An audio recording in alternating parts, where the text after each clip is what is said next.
नमस्कार। चित्तौड़ दर्शन में आज समाचार में पुनः आप सभी का स्वागत है। नजर डालते हैं आज के समाचार को। चित्तौड़गढ़ एवं जिले भर में 13 सितंबर शनिवार को राष्ट्रीय लोक अदालत का आयोजन किया जाएगा, जिसके लिए जिले में कई बेंचेस का गठन किया गया है। उम्मीद है कि आपसी समझौते के कारण कई प्रकरणों का इस लोक अदालत के माध्यम से निस्तारण संभव हो सकेगा। चित्तौड़गढ़ प्रतापगढ़ दुग्ध उत्पादक सहकारी संघ लिमिटेड यानी कि सरस डेयरी का जो संचालक मंडल है वह अल्पमत में आ गया है, जिसको लेकर गत दिनों रजिस्ट्रार सहकारी समिति जयपुर की ओर से संचालक मंडल सदस्यों को इस संबंध में अपना पक्ष प्रस्तुत करने के लिए 12 सितंबर को जयपुर तलब किया गया था। संचालक मंडल के सदस्यों का कहना है कि चेयरमैन के इन दिनों विदेश यात्रा पर होने की वजह से वह अपने अधिवक्ता के साथ और अधिकृत प्रतिनिधि के साथ जब वहां पहुंचे तो यह ज्ञात हुआ कि जिन्होंने नोटिस जारी किया उनका तो 2024 में स्थानांतरण हो चुका है। फिर सवाल यह उठता है कि 2024 में जब स्थानांतरण हो गया तो आखिरकार अगस्त में जो यह नोटिस जारी हुआ तो उनके नाम से कैसे जारी हो गया, और बाद में इसको लेकर गोलमाल जवाब दिया जाता रहा। और आखिरकार वही हुआ जिसकी गत कुछ दिनों से आशंका व्यक्त की जाई थी, और चित्तौड़ दर्शन पर भी इस बारे में प्रमुखता से एक समाचार बताया गया था कि चित्तौड़गढ़ प्रतापगढ़ दुग्ध उत्पादक सहकारी संघ लिमिटेड को कभी भी अल्पमत में लाकर यहाँ प्रशासक नियुक्त किया जा सकता है। और इसी तरह के स्थिति आने के बाद गत दिनों रजिस्ट्रार सहकारी समितियों द्वारा संचालक मंडल को भंग कर प्रशासक नियुक्त करने के मामले में रजिस्ट्रार द्वारा संचालक मंडल को नोटिस जारी किया गया। यह नोटिस जारी कर 12 सितंबर शुक्रवार को जयपुर में अपना पक्ष प्रस्तुत करने के लिए नोटिस दिए जाने पर संघ के चेयरमैन के इन दिनों विदेश यात्रा पर होने की वजह से उनके अधिवक्ता एवं अधिकृत प्रतिनिधि जब अपना पक्ष प्रस्तुत करने के लिए जयपुर पहुंचे तो सहकारिता समिति में उपस्थित कर्मचारियों द्वारा गोलमाल जवाब दिए जाने पर चेयरमैन ने आरोप लगाया कि इस प्रकरण में प्रार्थी के संवैधानिक अधिकारों का हनन किया जा रहा है एवं षड्यंत्र रचकर संचालक मंडल को भंग करने की साजिश रची जा रही है। गत 27 अगस्त को कार्यालय रजिस्ट्रार सहकारी समितियां जयपुर की ओर से रजिस्ट्रार अर्चना सिंह द्वारा संचालक मंडल को इस आशय का नोटिस भिजवाया गया कि अतिरिक्त रजिस्ट्रार सहकारी समितियां उदयपुर खंड उदयपुर द्वारा अवगत कराया गया कि चित्तौड़गढ़ प्रतापगढ़ दुग्ध उत्पादक सहकारी संघ लिमिटेड चित्तौड़गढ़ के संचालक मंडल के कुल निर्वाचित 12 सदस्यों में से 8 निर्वाचित सदस्यों के संचालक मंडल के सदस्य नहीं रहने से संचालक मंडल कोरम के अभाव में अल्पमत में आ गया है। संचालक मंडल की बैठक गणपति के अभाव में बुलाया जाना संभव नहीं है, जिसको लेकर चेयरमैन बद्रीलाल जगपुरा ने आरोप लगाया कि जो संचालक मंडल के सदस्य थे उन्हें अलग अलग कारणों के बेवजह हटा दिया गया, और जो नोटिस जारी किया गया वह उसमें कहा गया कि अल्पमत में आ जाने के कारण संचालक मंडल को भंग कर प्रशासक नियुक्त करने की अनुशंसा की गई है। ऐसी स्थिति में संचालक मंडल समिति को 12 सितंबर को अपना पक्ष रखने के लिए जयपुर उपस्थित रहने के लिए कहा गया, और यह भी कहा गया कि ऐसा नहीं करने पर एक तरफा कार्रवाई की जाएगी। इस पर चेयरमैन बद्रीलाल जगपुरा की ओर से उनके अधिवक्ता एवं अधिकृत प्रतिनिधि 12 सितंबर जयपुर को बाकायदा उपस्थित हुए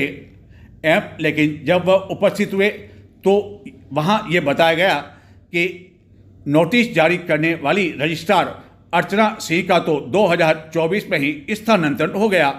एवं गोलमाल जवाब देने के बाद चेयरमैन के अनुसार यह कहा गया कि संबंधित पत्रावली सहकारिता मंत्री गौतम कुमार दत्त के कहने पर सचिवालय में मंगवाई गई है। इसके बाद जब मंजू राजपाल जो कि प्रमुख शासन सचिव सहकारिता विभाग है वहां पर अधिवक्ता और प्रतिनिधि मंडल पहुंचा और प्रार्थी की ओर से अंडरटेकिंग एवं प्रार्थना प्रस्तुत किए जाकर प्रकरण की वास्तविक स्थिति के संबंध में अवगत कराया गया, तो उनके द्वारा बताया गया कि सहकारिता मंत्री द्वारा प्रकरण की पत्रावली स्वयं के विभाग के पास ट्रांसफर करवा ली गई है। इस पूरे मामले को लेकर अब डेयरी चेयरमैन बद्रीलाल जाट जगपुरा ने आरोप लगाया है कि इस मामले में अनुचित हस्तक्षेप एवं दबाव बनाया जा रहा है। प्रार्थी के अधिवक्ता को आगामी सुनवाई के बारे में भी कोई जानकारी नहीं देते हुए प्रार्थी के संवैधानिक अधिकारों का हनन किया जा रहा है। इस पूरे मामले को लेकर चित्तौड़ दर्शन ने सहकारिता मंत्री गौतम दत्त से भी संपर्क करने का प्रयास किया, लेकिन उनसे संपर्क नहीं हो सका। लेकिन अब जिस तरह की कार्रवाई शुरू कर दी गई है और यह बताया गया कि संचालक मंडल अल्पमत में आ गया है और इस तरह नोटिस देने के बाद जब तलब किया जाता है और जयपुर में कोई नहीं होता है, तो इस संभावना से इनकार नहीं किया जा सकता है कि संचालक मंडल को अल्पमत में बताते हुए आगामी दिनों में इसे भंग कर या प्रशासक के रूप में नियुक्त किया जा सकता है। यहाँ यह भी महत्वपूर्ण है कि गत विधानसभा चुनाव में बड़ी शादी सीट से बद्री जाट ने सहकारिता मंत्री के सामने चुनाव लड़ा था। महाराणा प्रताप पीजी महाविद्यालय में जिला स्तरीय फुटबॉल प्रतियोगिता शुक्रवार से आरंभ हुई। सांसद सीपी जोशी द्वारा किक लगाकर एवं खिलाड़ियों से परिचय प्राप्त कर इस प्रतियोगिता का शुभारंभ किया गया। जिला फुटबॉल संघ के तत्वाधान में महाराणा प्रताप पीजी महाविद्यालय परिसर में सीनियर वर्ग की फुटबॉल प्रतियोगिता शुक्रवार से आरंभ हुई। सीनियर वर्ग की इस 3 दिवसीय फुटबॉल प्रतियोगिता का शुभारंभ सांसद सीपी जोशी द्वारा किक लगाकर एवं खिलाड़ियों से परिचय प्राप्त कर किया गया। प्रतियोगिता के संयोजक के अनुसार इस प्रतियोगिता में जिले की 14 टीमें भाग ले रही है। इस दौरान कुल 7 मैच आयोजित किए जाएंगे। इस अवसर पर सांसद सीपी जोशी ने आगामी दिनों में आयोजित होने वाले सांसद महाकुंभ खेल में फुटबॉल प्रतियोगिता का आयोजन करने की भी घोषणा करते हुए कहा कि प्रत्येक मंडल से एक टीम भाग ले सकेगी। उन्होंने बताया कि सांसद महाकुंभ खेल के आयोजन को शीघ्र ही अंतिम रूप प्रदान कर दिया जाएगा और इस महाकुंभ को लेकर जिले भर में खिलाड़ियों में काफ़ी अधिक उत्साह है एवं इस महाकुंभ में पूर्व की तरह कई खेलकूद प्रतियोगिताओं का आयोजन किया जाएगा एवं खिलाड़ियों को प्रोत्साहित करने के लिए इस महाकुंभ का आयोजन शुरू किया गया था एवं अब तक जो यह महाकुंभ आयोजित किया गया उससे खिलाड़ियों में काफ़ी अधिक हौसला भी बढ़ा।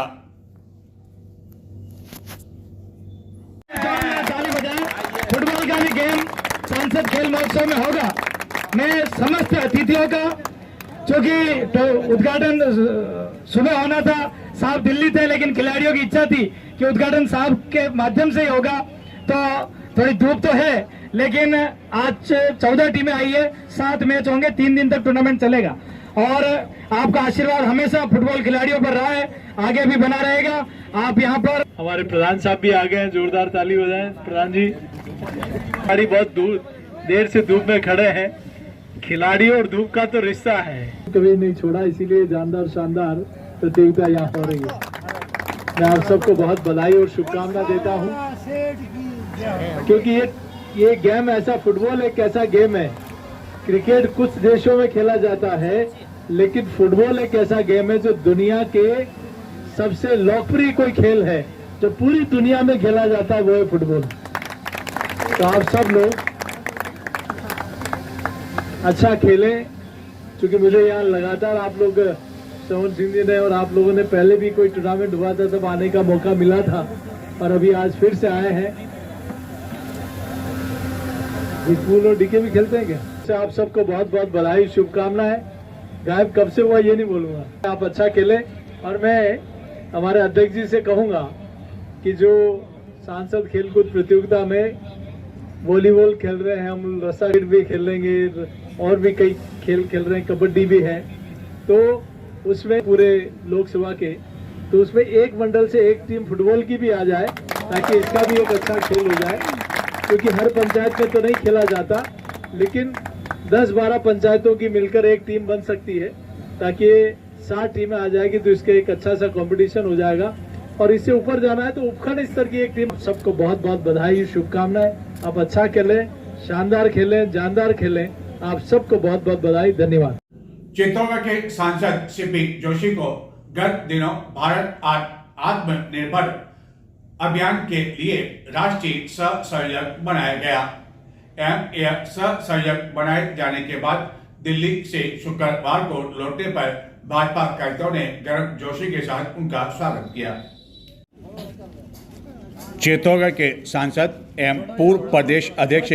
सीपी जोशी को आत्मनिर्भर भारत संकल्प अभियान 2025 का राष्ट्रीय सह संयोजक नियुक्त किए जाने के बाद दिल्ली से लौटने पर भाजपा कार्यकर्ताओं द्वारा गर्मजोशी के साथ उनका स्वागत किया गया। प्रधानमंत्री नरेंद्र मोदी के आत्मनिर्भर भारत के विजन को जन जन तक पहुंचाने और उसे सशक्त बनाने हेतु यह अभियान चलाया जा रहा है। सांसद के साथ ही इस कमेटी में कुल 10 जनों को शामिल किया गया है, जिसके संयोजक अर्जुन सिंह को बनाया गया है, जो कि भाजपा के राष्ट्रीय महासचिव है। एवं इस नियुक्ति पर कई भाजपा कार्यकर्ताओं द्वारा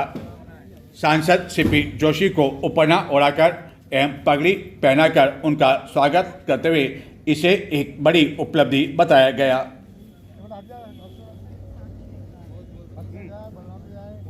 राजस्थान विधानसभा में गत दिनों धर्म परिवर्तन को लेकर नया विधेयक लाया गया एवं कड़ा कानून बनाया गया, जिसको लेकर जिले भर में अभी भी आज हिंदू संगठनों द्वारा आतिशबाजी का दौर जारी है। चित्तौड़गढ़ जिले के गंगराज कस्बे में हिंदू संगठनों द्वारा इसी तरह यह नया विधेयक लाने एवं इसको लेकर कड़ा कानून बनाए जाने पर आतिशबाजी की गई।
कुछ समय पहले ही चित्तौड़गढ़ में लाल टमाटर के भाव 80 रुपए किलो तक पहुंच गए थे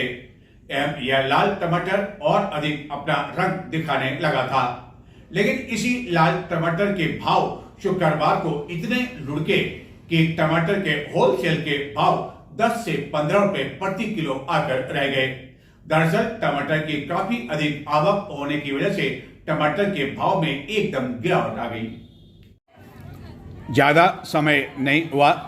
जबकि चित्तौड़गढ़ में लाल टमाटर 80 रुपये प्रति किलो तक पहुंच गया था एवं अन्य सब्जियों के भाव में भी काफ़ी अधिक उछाल आ गया था, जिसके कारण गृहिणियों के रसोई का बजट गड़बड़ाने लगा था एवं सब्जियां महंगी होने की वजह से समझ में नहीं आ रहा था कि कौन सी सब्जी खरीदी जाए और कौन सी नहीं। एवं खास तौर पर लाल टमाटर ने भाव इतने अधिक बिगाड़ दिए कि अच्छे लोग भी लाल टमाटर खरीद नहीं पा रहे थे। लेकिन अब इसी लाल टमाटर के भाव में इतनी अधिक गिरावट आ गई कि काश्तकारों को उनकी उपज का उचित मूल्य तक नहीं मिल पा रहा है, जिसका कारण सब्जियों की काफ़ी अधिक आवक होने के साथ ही लाल टमाटर की काफ़ी अधिक आवक आना बताया जा रहा है। चित्तौड़गढ़ की होलसेल मंडी में शुक्रवार को 4 ट्रकों में लाल टमाटर पहुंचा, जबकि अमूमन 2 ट्रक ही यहां पर प्रतिदिन लाल टमाटर के आते हैं, जिसके कारण चित्तौड़गढ़ की होलसेल सब्जी मंडी में लाल टमाटर के भाव में एकदम गिरावट आकर 10 से 15 रुपए किलो यह पहुंच गए। एवं रिटेल में भी आसानी से 20 से 25 रुपये किलो टमाटर मिल रहे थे, जबकि अन्य कुछ सब्जियों के भाव में भी गिरावट आ चुकी है। हालांकि लौकी, फूल गोभी जैसी कुछ सब्जियों के भाव अभी तक कम नहीं हुए हैं, लेकिन सब्जी विक्रेताओं का कहना है कि अब बारिश थम चुकी है एवं कई खेतों में पानी भरा हुआ था, वह पानी भी अब नहीं है, जिसके कारण आने वाले दिनों में अन्य सब्जियों के भाव में भी गिरावट आ सकती है, जिसके कारण लोग विभिन्न सब्जियों का आनंद ले सकेंगे। गत महीने हालत ये थी कि लोग सोच रहे थे कि कौन सी सब्जी खरीदें और कौन सी नहीं, और जो प्रतिदिन 1-1 किलो सब्जी खरीदने के लिए सब्जी मंडी जाते थे वह 250 ग्राम या आधा किलो खरीद कर ही जैसे तैसे काम चला रहे थे। एवं रसोई घर में भी सब्जियों में इतना अधिक तड़का अच्छी तरह से नहीं लग पा रहा था, क्योंकि हरा धनिया के भाव भी काफ़ी अधिक उछाल पर आ गए थे। लेकिन अब हरा धनिया से लेकर नींबू मिर्ची के भाव में भी अपेक्षाकृत गिरावट आने लगी है, जिसके कारण हर कोई राहत महसूस कर रहा है। चित्तौड़गढ़ नगर एवं जिले भर में बारिश पर इन दिनों विराम लगा हुआ है एवं आगामी 17 सितंबर से मानसून के पुनः सक्रिय होने की संभावना व्यक्त की जा रही है। लेकिन इसके बावजूद गौसुना बांध के गेट शुक्रवार को भी खुले रहने की वजह से धनेर एनीकट कम काजवे पुलिया पर आवागमन पूरी तरह से बंद रहा। चित्तौड़गढ़ एवं जिले भर के साथ ही राजस्थान के अधिकांश क्षेत्रों में गत 4-5 दिनों से बारिश पर विराम लगा हुआ है, लेकिन इसके बावजूद चित्तौड़गढ़ में कुंभा नगर स्थित पुलिस लाइन के समीप धनेर एनीकट कम काजवे पुलिया पर आवागमन शुक्रवार को भी बंद रहा, जिसका कारण गौसुना बांध के गेट अभी भी खुले हुए हैं एवं इसके कारण बेड़त नदी शुक्रवार को भी पूरे उफान के साथ बहती रही और बेड़त नदी का पानी ही इस पुलिया से होकर गुजरता है, जिसके कारण सुरक्षा की दृष्टि से इस पुलिया को गत कुछ दिनों से बंद करके रखा हुआ है, जिसके कारण इस पुलिया से धनेर, गौसुना एवं अन्य कई ग्रामीण क्षेत्रों में जाने वाले लोगों को अन्य मार्ग से होते हुए गंतव्य स्थान की ओर जाना पड़ रहा है, जबकि उनके लिए यह पुलिया काफ़ी शॉर्टकट रास्ते के रूप में उपयोग में लाई जा सकती थी। लेकिन माना जा रहा है कि 1-2 दिनों में संभवतः गौसुना बांध के गेट बंद कर दिए जाएंगे, जिसके बाद इस पुलिया पर पानी कम हो जाने से शायद यह पुलिया आवागमन के लिए फिर से खोल दी जाएगी।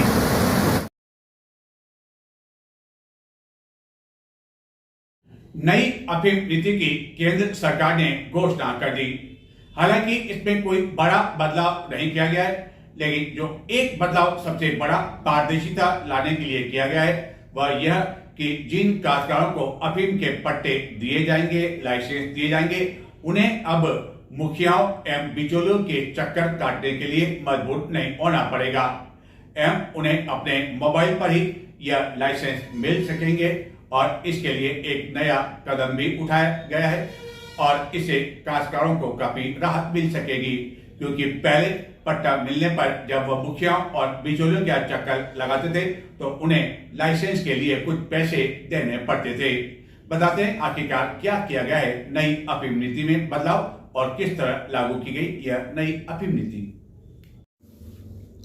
केंद्र सरकार द्वारा नई अफीम नीति की घोषणा कर दी गई,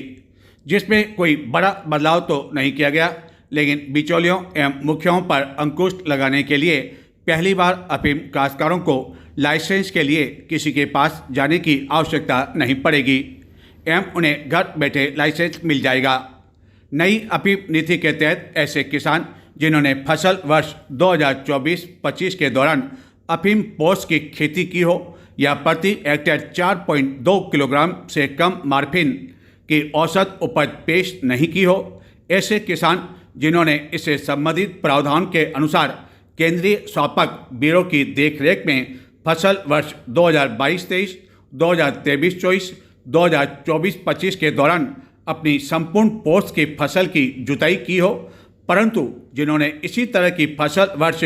2021-22 के दौरान अपनी संपूर्ण पोस्त फसल की जुताई नहीं की थी वह फिर से लाइसेंस के पात्र होंगे। इसी तरह ऐसे किसान जिनके लाइसेंस मंजूर न करने के खिलाफ अपील को फसल वर्ष 2024-25 में निपटान की अंतिम तारीख के बाद अनुमति दे दी गई हो, ऐसे किसान जो फसल वर्ष 2024-25 के लिए लाइसेंस के लिए पात्र थे लेकिन किसी कारण से जिन्हें लाइसेंस प्राप्त नहीं हुआ, जारी नहीं हुआ या जिन्होंने लाइसेंस प्राप्त करने के बाद वास्तव में किसी कारण से अफीम की खेती नहीं की, उन्हें भी लाइसेंस जारी किया जाएगा। नई अफीम नीति में ऐसे किसान जिन्होंने फसल वर्ष 2024-25 के दौरान पोस्त भूसा उत्पादन के लिए अफीम पोस्त की खेती की थी जिसमें लाशिंग के माध्यम से कोई रस नहीं निकाला जाता है और जिन्होंने तौल केंद्र पर पोस्त भूसा प्रस्तुत किया जिसकी औसत उपज 900 किलोग्राम प्रति हेक्टेयर या उससे अधिक है, उन्हें भी लाइसेंस दिया जाएगा। इस वर्ष भी सभी पात्र किसानों को 10 आरी का पट्टा ही जारी किया जाएगा। किसी समय 20 आरी का पट्टा भी जारी किया जाता था, लेकिन गत कुछ वर्षों से सभी किसानों को लाइसेंस मिलने के बाद 10 आरी का पट्टा ही जारी किया जाता है। नई अफीम नीति में यह भी कहा गया कि ऐसे किसान जिन्होंने फसल वर्ष 2022-23, 23-24 और 24-25 के दौरान अपनी पूरी फसल की जुताई कर दी थी, उनको फसल वर्ष 2026-27 के लिए लाइसेंस का पात्र नहीं माना जाएगा। यदि उन्होंने फसल वर्ष 2025-26 में भी पुनः अपने फसलों की पूरी तरह जुताई कर दी हो। नई नीति में यह भी स्पष्ट किया गया है कि लाइसेंस इस शर्त पर दिया जाएगा कि किसी भी खेत को सरकार द्वारा या सरकार द्वारा विशिष्ट संस्था या एजेंसी के साथ सहयोग करके किए जाने वाले अनुसंधान के परियोजनार्थ अधिकृत किया जा सकता है। जिस किसान के खेतों को अनुसंधान के लिए चुना जाएगा उसका अगले वर्ष लाइसेंस मंजूर करने पर विचार किया जाएगा, बशर्ते उसने निर्धारित न्यूनतम आहक उपज प्रस्तुत की हो और वह अन्यथा पात्र हो। अनुसंधान हेतु चुने गए क्षेत्र को उपज की गणना करते समय लेखे में नहीं लिया जाएगा। नई अफीम नीति में यह भी स्पष्ट किया गया कि ऐसे कृषकों के संबंध में जिनके पास किसी विशेष गांव में अफीम की खेती का लाइसेंस है लेकिन वह निकटवर्ती गांव में निवास करते हैं, ऐसे कृषकों को अपने निवास में अफीम का भंडारण करने की अनुमति दी जा सकती है, बशर्ते ऐसे गांवों के बीच निरंतर मानव बस्तियां हो। नई नीति में खास बात का यह भी उल्लेख किया गया कि पहली बार पात्र किसानों के नाम CBN वेबसाइट या CBN ऑनलाइन पोर्टल पर अपलोड किए जाएंगे और दिए गए मोबाइल नंबर पर संदेश, मेल आदि जैसे अन्य माध्यम से सूचित किया जाएगा। पात्रता सूची में सूचीबद्ध किसान निर्धारित समय सीमा के भीतर लाइसेंस प्राप्त करने के लिए CBN ऑनलाइन पोर्टल पर ऑनलाइन मोड के माध्यम से आवेदन कर सकेंगे। हालांकि इसके लिए ऐसे काश्तकार जो कि कम पढ़े लिखे उन्हें परेशानी आ सकती है, लेकिन इसके लिए वह ई-मित्र का सहारा भी ले सकेंगे। कुल मिलाकर नई अफीम नीति का बेसब्री के साथ इंतजार किया जा रहा था, वह आखिरकार जारी कर दी गई, जिसको लेकर गत दिनों ऐसे क्षेत्र में जहाँ की अफीम की खेती होती है वहाँ के सांसदों आदि की बैठक भी केंद्र सरकार द्वारा बुलाई गई थी, जिसमें विभिन्न सुझाव सांसदों आदि द्वारा दिए गए थे। नई अफीम नीति की घोषणा होने के बाद कुछ दिनों में यह स्पष्ट हो जाएगा कि गत दिनों में विभिन्न कारणों से जिनके पट्टे कटे क्या उन्हें फिर से लाइसेंस मिल पा रहा है या नहीं, या कुछ काश्तकारों को राहत मिल पा रही है या नहीं, वह तो आने वाले कुछ दिनों में स्पष्ट हो पाएगा। लेकिन सबसे महत्वपूर्ण बात यह है कि इस वर्ष अफीम नीति की घोषणा सितंबर महीने में ही कर दी गई, जो कि अमूमन अक्टूबर नवंबर महीने में कर दी जाती है और माना जा रहा है कि इस नीति की घोषणा के बाद काश्तकारों को लाइसेंस भी नवरात्रि से पहले मिल जाएंगे, जिसके कारण अफीम की बड़ी पैदावार होने की संभावना से भी इस वर्ष इनकार नहीं किया जा सकता है। यह लाइसेंस मिलने के बाद दीपावली के आसपास काश्तकार इसकी खेती किया करते हैं और बाद में अप्रैल में इसका तोल होता है। अफीम की खेती दो तरीके से की जाती है, CPS पद्धति से और चिराई के माध्यम से। हालांकि कई काश्तकार गत कई समय से CPS पद्धति से लाइसेंस देने का विरोध कर रहे हैं। हालांकि उनके विरोध को अब तक भी दबाया रखा गया और इस वर्ष भी यह कहा गया कि CPS पद्धति के माध्यम से भी लाइसेंस जारी किए जाएंगे। इस नई अफीम नीति को लेकर सांसद CP जोशी से बातचीत किए जाने पर उन्होंने कहा कि इसमें काश्तकारों को काफी अधिक राहत दी गई है एवं कई नए काश्तकार इस योजना से जुड़ सकेंगे। वहीं सांसद से नेपाल में जो इन दिनों हालात चल रहे हैं, जिसमें राजस्थान के कई लोग फंसे हुए हैं, चित्तौड़गढ़ संसदीय क्षेत्र के भी कई लोग फंसे हुए हैं, उनसे भी इस बारे में चर्चा की गई। वहीं दूसरी ओर कांग्रेस द्वारा इन दिनों जो वोट चोरी का मुद्दा चलाया जा रहा है, उसको लेकर भी बातचीत की। बताते हैं आखिरकार इनको लेकर सांसद CP जोशी का क्या कहना था। चित्तौड़गढ़ के सांसद CP जोशी ने केंद्र सरकार द्वारा घोषित की गई नई अफीम नीति का स्वागत करते हुए कहा कि इससे कई काश्तकार अन्य भी जुड़ सकेंगे। काश्तकारों के लिए कई कदम उठाए गए हैं। नई अफीम नीति की घोषणा की जा चुकी है, क्या कहना चाहेंगे नई अफीम नीति को लेकर? देखिए, नई अफीम नीति के लिए मैं देश के वित्त मंत्री जी का बहुत आभार प्रकट करना चाहता हूं कि यहाँ इस संसदीय क्षेत्र के हजारों किसानों को अफीम की खेती से जुड़ने का और मुख्य धारा में लौटने का एक बड़ा आदेश आज निकला है। पिछले साल कुछ लोग जो होल्ड हो गए थे उनको फिर से रेगुलर कर दिया। इसके अलावा जिन्होंने CPS पद्धति पर जिन्होंने अच्छा काम किया है उनको भी गम पद्धति में, चिराई वाली पद्धति में अफीम के लाइसेंस देने का काम किया और ये पहला अवसर होगा। आप देखें कि पहले नीमच फैक्ट्री में जो जांच होती थी वो कई महीने लग जाते थे और उसमें कई प्रकार की बातें आती थी, लेकिन पिछले 2-3 वर्षों में किसानों की मांग के ऊपर हमने बात की, एक नई टेक्नोलॉजी आई और अब मात्र 2 दिन में वहाँ की जांच की रिपोर्ट आ जाती है। और ये पहला मौका होगा जब सितंबर महीने में अफीम पॉलिसी आ गई, बल्कि ये अक्टूबर-नवंबर तक, दिवाली के बाद तक जाती थी। तो इससे निश्चित रूप से किसानों को राहत मिलेगी। साथ ही बड़ी संख्या में और भी कई किसानों को इससे जुड़ने का अवसर मिला है और इससे बड़ा काम, अब सारी लिस्ट ऑनलाइन आज चढ़ गई होगी और किसानों को कहीं जाने की अब आवश्यकता नहीं है। वो ऑनलाइन फॉर्म अप्लाई करेगा और उनको मोबाइल पे उनको अपना जो लाइसेंस है वो मिल जाएगा। जो किसानों को परेशानी नहीं हो, उनको कहीं और जगह जाना नहीं पड़े और भी कुछ चीज़ों से मुकाबला नहीं करना पड़े, तो उनको सीधे रूप से उनके मोबाइल पर लाइसेंस आ जाएगा। ये अपने आप में एक बहुत बड़ा काम है जो मैं सोचता हूँ कि लंबे समय से कई चीज़ें आप पिछले 11 सालों में देखेंगे तो इतने अमेंडमेंट किसान हित में हुए हैं। कई चीज़ें आती थी, कई शिकायतें आती थी, उनको कैसे ठीक करके उनको हर वर्ष कई अमेंडमेंट लाकर आज